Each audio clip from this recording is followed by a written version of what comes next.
Yaxshi bir eslatma qilaymi? Davlat arbobining siyosatchidan farqi shundaki, siyosatchi butun diqqat e'tiborini navbatdagi savolga qaratadi. Davlat arbobi esa kelajak avlodlarga.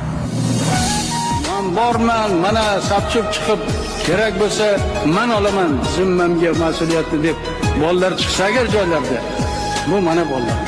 Agarki shunga qurbi yetmasa agar, men o'ylaymanki, vaqt bekor ketyapti. Bolalarim, farzandlarim sizlarga aytmoqchiman. Prezident sizlarga aytyapti. Sizlar meni suyanchim, tayanchim. Qo'rqmanglar, marrani katta qo'yinglar. Mana shu osmon, mana shunday yorug' osmon, mana shunday yigitlar, mana shunday qizlar, mana shunday qariyalar. Bu zamonni kim bir vaqtlar havas qilgan edi? Xalqimiz havas qilgandi va shunday havasga kim bizlarni yetkazayapti?